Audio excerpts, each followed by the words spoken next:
Have you ever wondered what it's like to be a missionary for Christ? Today, we're joined by a young woman who just returned from a very long missions trip.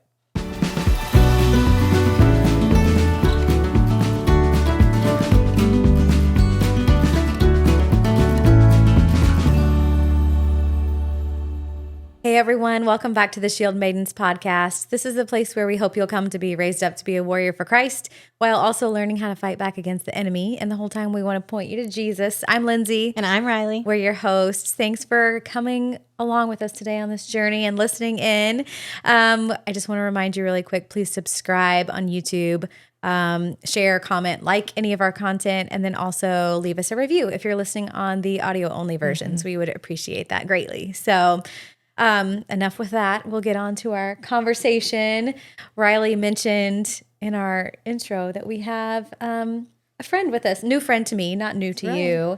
I've known her for a very long time. Known her for a very long time, apparently. And we'll let her introduce herself here. But we're going to talk about her missions work that she just got back from, I believe. So this is Maddie, everyone, but we'll let Maddie introduce yourself if you want really quick, just for anyone listening. So. Okay. Yeah, I am Maddie Merritt, and I'm from Mount Carmel, the same place as Riley. And I grew up in the church, and my mom is just in love with missions, and so we were raised. She's the best. She is the best. We were raised just knowing that missions was a part of life, and every day you're on mission. And so I just fell in love with it from a very young age. And Cool. Love that. That's awesome. Yeah. And where, so was this your first, like, out of country, like, foreign mission that you went on? No. So when I was 13, that was my first missions trip to Guatemala. Okay. And so that was just a week long, and we went every summer. Me and my mom and my siblings would go. Once we turned 13, the organization we went through, Casas per Cristo, they allow you to go at 13. Okay. So that was my first missions trip. And then when I was a junior in high school, I went to Japan as an exchange student for 1 year. And I fell in love with, like, Asian culture.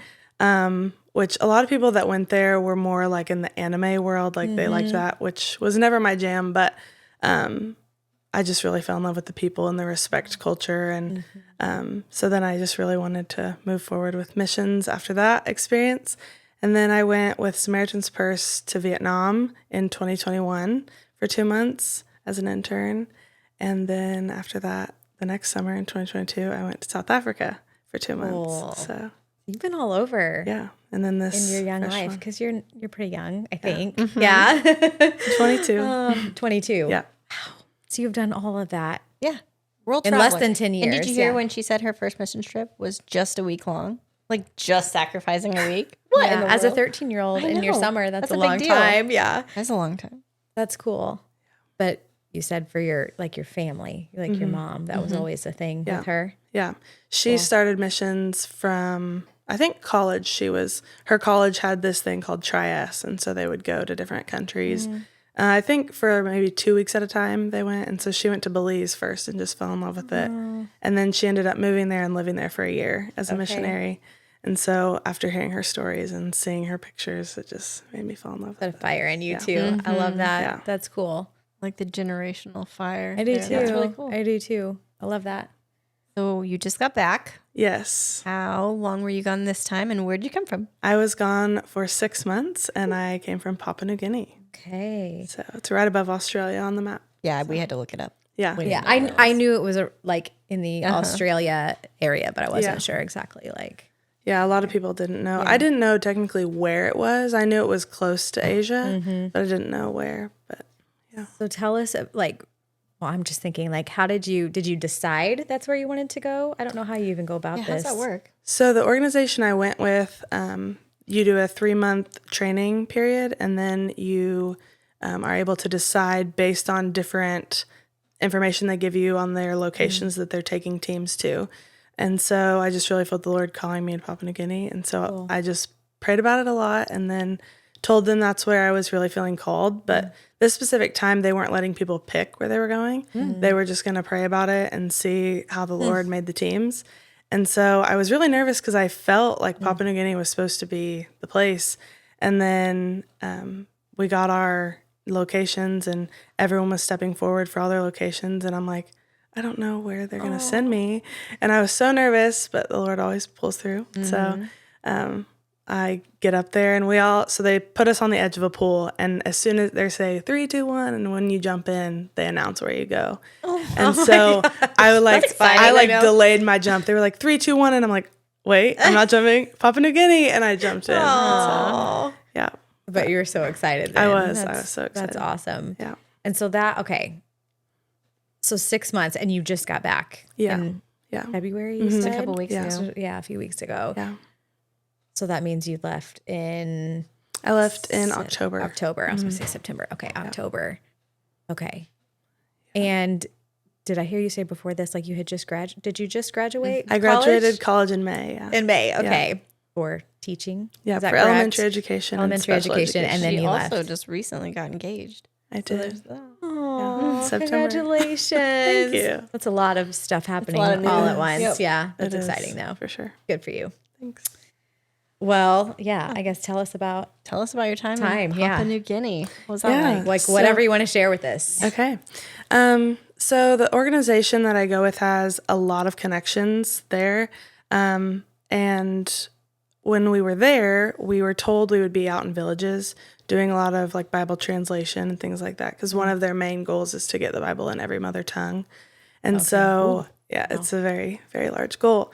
Do they have, do you know how many language do they have? Is it just dialects or different languages? Yeah, they call them different languages, but in Papua New Guinea, it's dialects. Yeah, and so it's all like a form of like Creole, like they call it Pidgin in Papua New Guinea, but it's like a Creole language, so it's mixed with English. Okay. And so they just have different words for different things, and so it's more of a dialect than a language, which makes it easier on the translation. But so yeah, like if you were to go up the coast of Papua New Guinea, like the northern coast, in like a 3-mile span, there's like 15 languages. Wow. And so they go to each language and they're there for like 2 weeks at a time, 2 weeks for one book. And so they take a long time to do that. So that's what we were told we were going to do. Oh. And then we got there and then we stayed on the boat because we were with the ship's portion. And so we stayed on the boat and we took a boat to land every day to go do city ministry.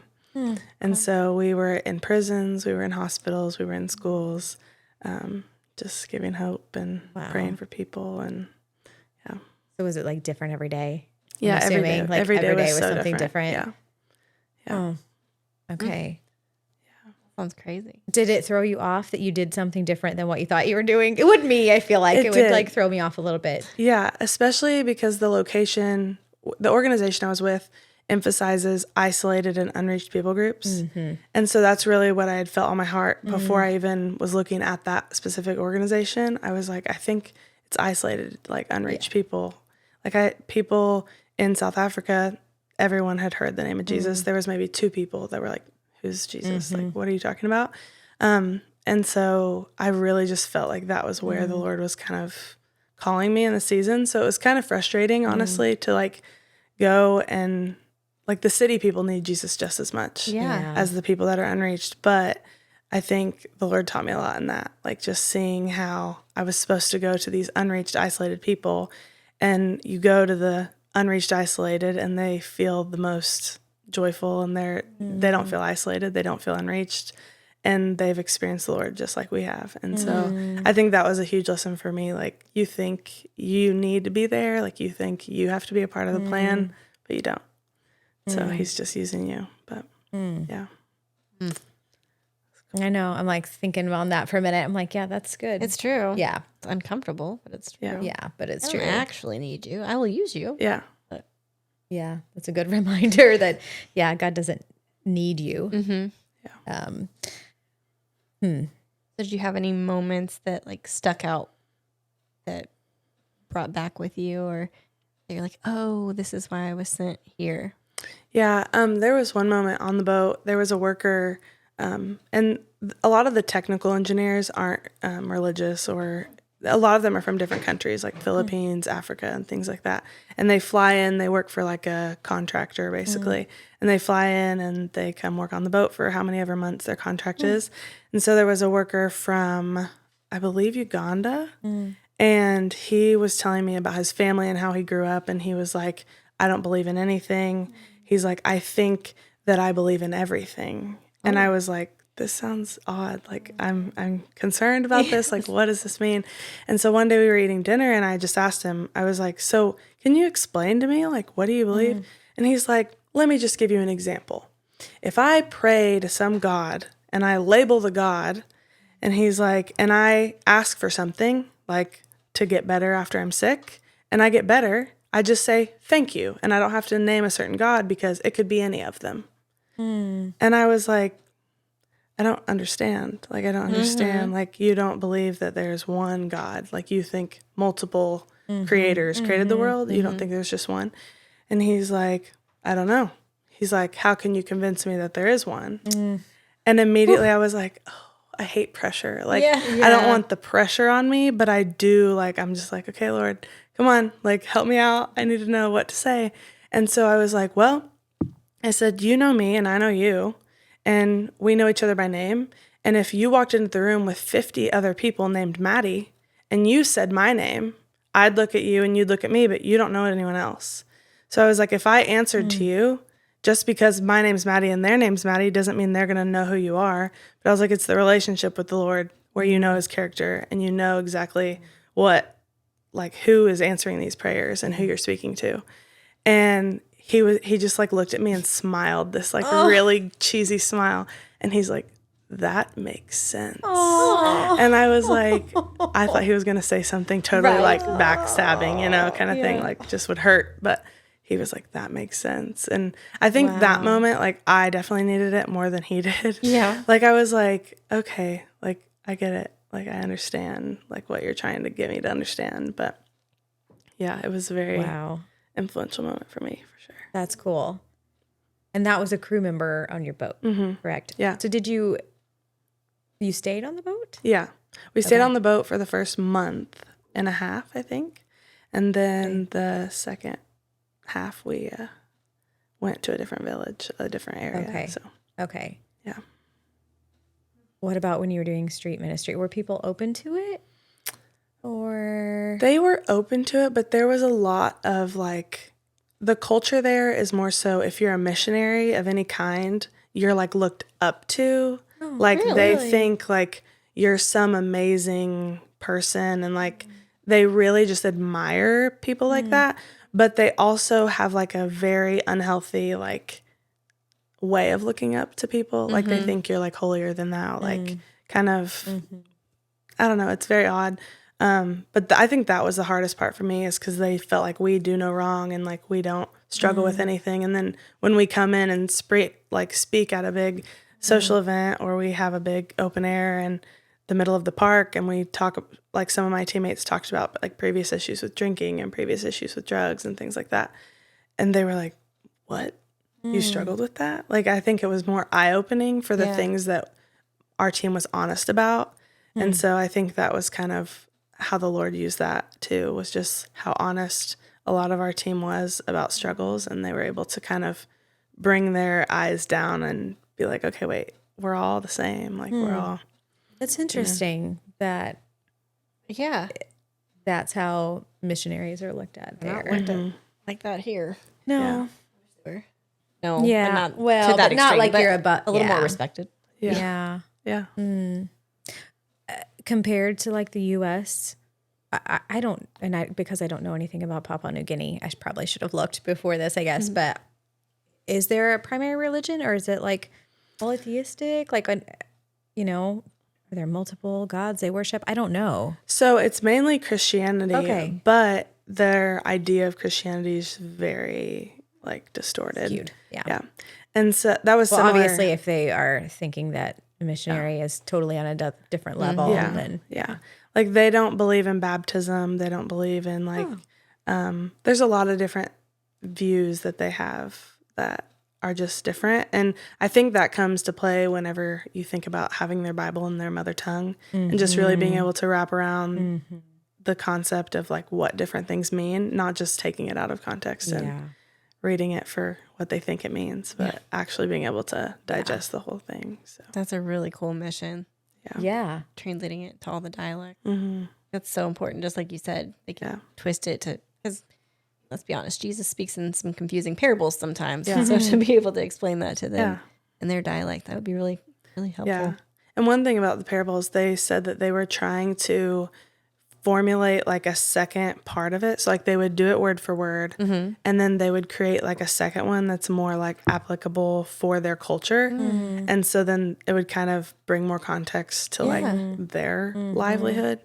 Because if you're living in a shack over the water and you drive a canoe out to fish every day and that's your life, like that's a little bit different than Slightly. here. So Yeah. yeah. Was it, obviously you had traveled before for missions, but was there do you have like culture shock almost with any of this? Like, how is it adjusting for you? Yeah, I feel like for me, I've always gravitated towards our translators because they're always native people. And so I've always known like they're the ones translating for us, but also they've lived here and they've met people from where I'm from as well. And so it's like they have the most keys that I could have in order to access people that I need to access. And so we had 3 translators while we were there, and those 3 men were like the most impactful people while I was there. Like they taught me so much about the culture. They shared their testimonies with us, and they just were really phenomenal people. But they really helped give context to the Christianity culture there and the church culture there. And yeah, I think for sure, like those people were the keys to my enjoyment. I'd say, while I was there. Yeah. They're like the bridge between the Between the missionaries people, and that actually live there that you want to connect with. Right. Yeah. Cool. So Okay. of all your mission trips, I'm sure that there have been times where you see God show up in miraculous ways, just like on the boat. Yeah. Do you have any other ones that come to mind where maybe God helped you through a situation where you're like, I don't know if I'm going to make it out of this one? Yeah. So I grew up in a very small Christian church, and a lot was not spoken about. So there's a lot that is, but then there's things that are more, I wouldn't say taboo, but they're just like, if we don't talk about them, people can just read their Bible and figure it out themselves. And so, which I love my church, I love my family and everything, but I think the craziest story for me and the most influential and impactful thing that left me like, okay, there's way more to this God thing that I ever realized. We were in South Africa, and we were in these squatter camps, and we went through this alley, and like we were all like turning to our sides, like sliding through these 2 buildings. And I'm like, okay, this doesn't seem like the most safe place ever. And our leader was like, no, I really feel like we're supposed to go back here. And I'm like, are you sure? Like, I don't have the same feeling. Yeah. Let me check. No. So we went back here, and there was this woman sitting on this tree stump, and she was like shaking. And I was like, what in the world? Like there's like a river that runs through, and she's like sitting on this tree stump. And we walk up to her because in South Africa, the culture is very warm, and you just go up to anyone, talk to anyone at any time of the day, hop in someone's house and just help them do their dishes, help them do their laundry. Like very, very cool. open. I want to do that. It's amazing. Neighborly. I know. And so we just like walk up to her, and our leader sits down beside her, and there's like, I think 5 of us. And so we didn't want to just like crowd around her and be like, what's wrong with you? Like you're shaking. But we all kind of stood back, and our leader went up, and the lady looked up at her, and her eyes were like completely black. And I was like, this seems like something we should run from. Like, I do not want to interact. How old were you then? I was 19. Okay. Young. Yeah. And I was like, I don't really know what this means. Like, what's happening? And she like stands up, and she's like, the men, they're coming to get me. And we're like, I was like, what in the world? And our leader's like, we got to pray. Let's all lay hands and pray. And so she's like staring her in the eyes, like praying and praying and praying. And this woman like closes her eyes and like hugs herself on it, like in a way, like just like tenses up. And she opens her eyes, and her eyes are like brown, like the color of her eyes, like brown, her eyes back to white. And she just starts speaking regular English, like, because they speak a lot of English in South Africa. Yeah. And I was like, what in the world was that? Like I've never seen that in my entire life. I've never witnessed anything like that. And I think that was the hardest thing for me because I didn't have a ton of people to talk about that to. Like I was like, okay, what does this even mean? And so then once I came home, I think that experience was very influential for me because I just dug deeper and dug deeper and dug deeper. And I was like, there's way more to this. And people can argue about it. Like there's so many things that the church argues about, like different denominations. And I'm like, this isn't a salvation matter. No. Like, we should not be worried about this. But at the same time, the depth that you can know Christ at, if you dig into these things more often, like, I don't know, it was just a beautiful thing. And I think that was the most transformative for my faith, like, than anything else. So. That's great. Wow. Well, and I mean, I would imagine the more you experience of the world, just in general, like, I mean, just other cultures and other people, and like you see the reality of like, you saw that with your own two eyes, trying to reconcile that in your brain of like what just happened, but then digging into the Bible and you can see clearly that there's demonic possession and oppression and like, you know, we won't go into any of that, but you're right. Like the church doesn't necessarily need to be arguing about it, but. And I had asked our leader too, I was like, why don't we see that in America? Like, why don't we see? And she's like, well, her thought was that in South Africa, there's so much witchcraft and there's not a lot of Christianity. Like realistically, there's not. And so she's like, and if there is, it's always hidden and it's not like out in public. And so she had said that like demons tremble at the sound of his name. And she's like, and if there is no sound of his name, they don't need to hide. And so I was like, so you're saying they're just hidden in America, like where we live? And she said, that's exactly what I'm saying. I'm like, wow. Okay. I would agree. I mean, or we see things in different, we see them maybe differently, like different aspects of the things that they do. Like, not necessarily in its black eyes, right? But maybe in their anxiety or in their fear. Yeah, for sure. Wow. Thank you for sharing that. Yeah, that was, I can imagine that would be transformative in general. So that obviously changed your outlook. Like, taking all these mission trips, does it change your perspective of our life here?